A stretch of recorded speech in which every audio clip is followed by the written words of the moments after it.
आदरणीय प्रधानमंत्री जी, पूज्य स्वामी अवधेशानंद जी महाराज, पूज्य स्वामी गोविंद गिरी जी महाराज, आदरणीय मुख्यमंत्री श्रीमान देवेंद्र जी, केंद्रीय मंत्री श्रीमान नितिन जी, माधव नेत्रालय के मंचस्थ कार्यकर्ता वृंद, उपस्थित सज्जन, माता भगिनी,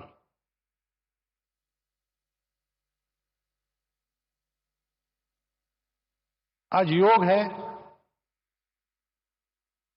डॉक्टर साहब का जन्मदिन, वर्ष प्रतिपदा का सुमुहूर्त। डॉक्टर साहब जन्मे वो रविवार ही था। उनके बाद जिन्होंने संघ की बागडोर संभाली, पूजनीय श्री गुरु जी, उनके नाम का प्रकल्प और प्रधानमंत्री जी का यहां पर उपस्थित होना,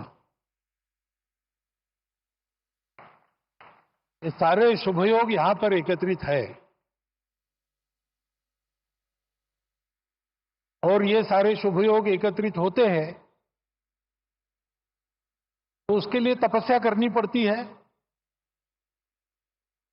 माधव नेत्रालय के कार्यकर्ताओं की गत अनेक वर्षों की तपस्या के हम सभी साक्षी हैं।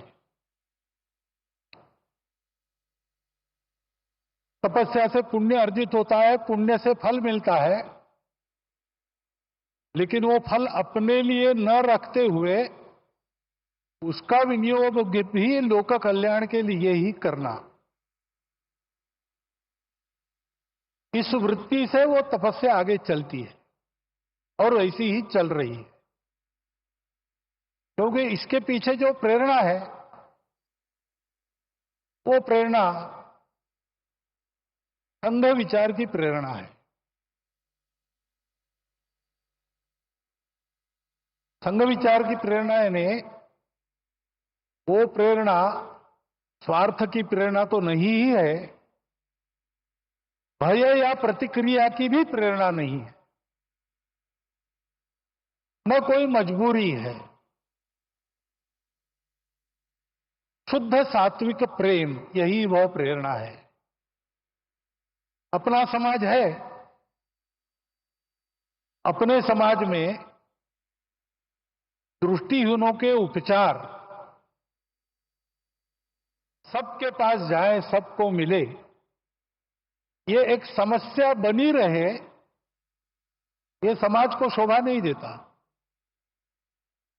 ये समाज मेरा है, इसलिए मेरा जो भी सामर्थ्य है वो लेके मैं इस समस्या के लिए जो कुछ कर सकता हूं करूंगा, करते रहूंगा, प्रामाणिकता से, निस्वार्थ बुद्धि से, तन मन धन पूर्वक।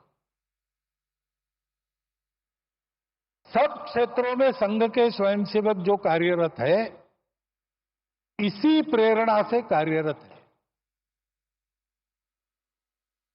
रामटेक की यात्रा में 1926 में यात्रा के सुव्यवस्थापन के लिए स्वयंसेवकों ने जो काम किया,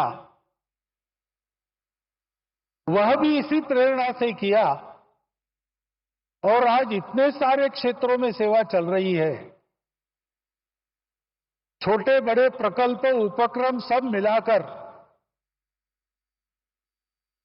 1.5 लाख के ऊपर समाज के लिए काम चलते हैं स्वयंसेवकों के, इसी प्रेरणा से चले हैं। यही प्रेरणा है वो स्वयंसेवकों को अपने लिए कुछ न चाहते हुए सबके लिए कष्ट करने की प्रेरणा देती है। बदले में कुछ भी नहीं चाहते, करते जाते हैं। ऐसी लंबी यात्रा के कारण समाज ने देखा परखा संघ के स्वयंसेवकों को और मान लिया। उसके फलस्वरूप अनुकूलता भी आई, बाधा भी दूर हुई, आगे बढ़ रहे हैं स्वयंसेवक, लेकिन ध्येय की वही दृष्टि कायम है। और ये सारे सेवा के काम दया भाव से नहीं चलते। एक तो समाज के प्रति प्रेम है और दूसरे तो वास्तव में समाज में सबको ही दृष्टि देनी है। चर्म चक्षुओं की दृष्टि से संपन्न या उससे रहित ऐसे समाज के लोग दो प्रकार के हैं। लेकिन सदा सर्वदा जीवन में जो दृष्टि आवश्यक होती है, जीवन में हमको जो कुछ मिला है परिस्थिति के रूप में, उस परिस्थिति का अधिकतम उत्कृष्ट उपयोग करते हुए अपने जीवन को सार्थक बनाना, अपने जीवन को निरामय बनाना, अपने जीवन को स्वस्थ बनाना, ये सारा करने के लिए जो जीवन की दृष्टि चाहिए वो जीवन की दृष्टि ही है। और उस जीवन के दृष्टि का सारांश में वर्णन है सेवा। एकांत में आत्मसाधना, लोकांत में परोपकार, ऐसा जीवन सूत्र हमारी परंपरा में है। संघ के संदर्भ में कहेंगे तो 1 घंटा शाखा में स्वयं का विकास और 23 घंटा उस विकास का उपयोग समाज के भलाई के लिए, यही वह दृष्टि है। और वह दृष्टि देने के लिए ये सारे काम चलते हैं।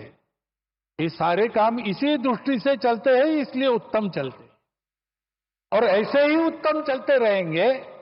अनुकूलता पाने के बाद भी, साधन संपन्नता होने के बाद भी करने वालों का भाव यही रहेगा, तब उस साधनों का उपयोग भी अच्छी तरह होकर समाज लाभान्वित होगा।